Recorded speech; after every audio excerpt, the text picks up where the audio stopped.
நமஸ்காரம். மாதா பிதா குரு தெய்வங்கள் திருவடிகளை போற்றி. ஸ்ரீ காஞ்சி மகா பெரிவா திருவடிகளை போற்றி.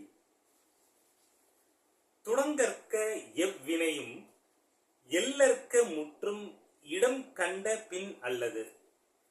முழுவதும் வாய்ப்பான இடம் கிடைக்கும் வரை எந்த ஒரு செயலையும் தொடங்காதே, புறக்கணிக்காதே.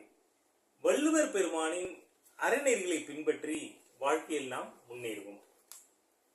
RSS 100ஆம் ஆண்டு துக்ளக் இதழ் கட்டுரை பகுதி 2. 1975 எமர்ஜென்சி கால எதேச்சிகார இந்திரா அரசு RSS-ஐ தடை செய்து அதன் ஆயிரக்கணக்கான தொண்டர்களை 1.5 ஆண்டுகள் சிறையில் அடைத்தது. எமர்ஜென்சியை எதிர்த்து RSS நாடு தழுவிய தலைமறைவு போராட்டம் நடத்தி 1977 தேர்தலில் இந்திராவை வீழ்த்தியது.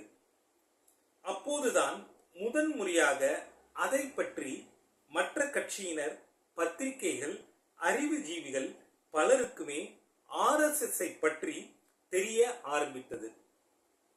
இந்திரா திரும்ப ஆட்சிக்கு வந்த பிறகு RSS மீதான கொடுமைகள் தொடர்ந்தன.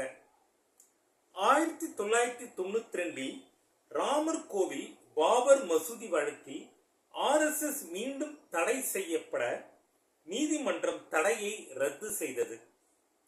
6 ஆண்டு கால வாஜ்பாய் ஆட்சிக்கு பிறகு பதவிக்கு வந்த சோனியாவின் மறைமுக ஆட்சியில் இந்து பயங்கரவாதிகள் என்று RSS மீது பொய் குற்றம் சாட்டி வழக்குகள் போடப்பட்டன.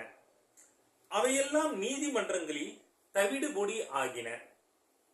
அந்த வழக்குகளில் RSS தலைவர் மோகன் பகவத் அவர்களை கைது செய்ய சதி நடந்தது என்று சமீபத்தில் செய்தி வெளிவந்ததை வாசகர்கள் அறிவார்கள்.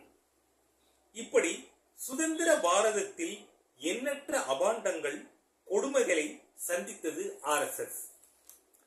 RSS-இன் இந்து ராஷ்டிர சித்தாந்தத்தை வைத்து அதை துவேஷிப்பவர்களுக்கு அதிர்ச்சி தரும் பேர் உண்மைகளை இப்பொழுது கூறுகிறோம். இந்து ராஷ்டிர சித்தாந்தத்தை நாட்டுக்கு அளித்தது RSS அல்ல. 1890களில் அதை தந்தவர் சுவாமி விவேகானந்தர். அதை 1909 அரவிந்த மகரிஷி அப்படியே ஏற்றார்.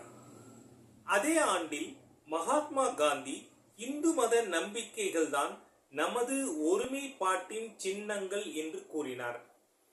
1935 நேரு தனது கிளிம்சஸ் ஆஃப் வேர்ல்ட் ஹிஸ்டரி என்னும் புத்தகத்தில் இந்துக்களுக்கு இருக்கும் ஒரே நாடு பாரதம் தான், அதனால் இந்திய தேசத்திற்கும் இந்திய தேசியத்திற்கும் இந்து தேசியத்திற்கும் இடையே கோடு போடுவது கடினம், மேலும் இந்து ராஷ்டிரம் என்ற சித்தாந்தத்தை அழுத்தி பேசினார் சுவாமி விவேகானந்தர்.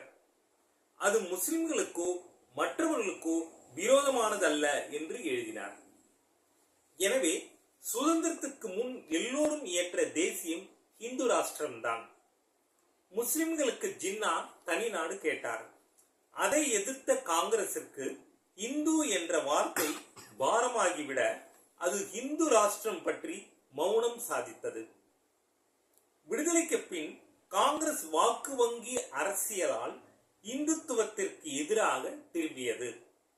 சுவாமி விவேகானந்தர், மகரிஷி அரவிந்தர் ஆகியோர் அளித்த இந்து ராஷ்டிர சித்தாந்தத்தை பெரும் தலைவர்கள் தங்கள் சுயநலத்திற்காக கைவிட்டார்கள்.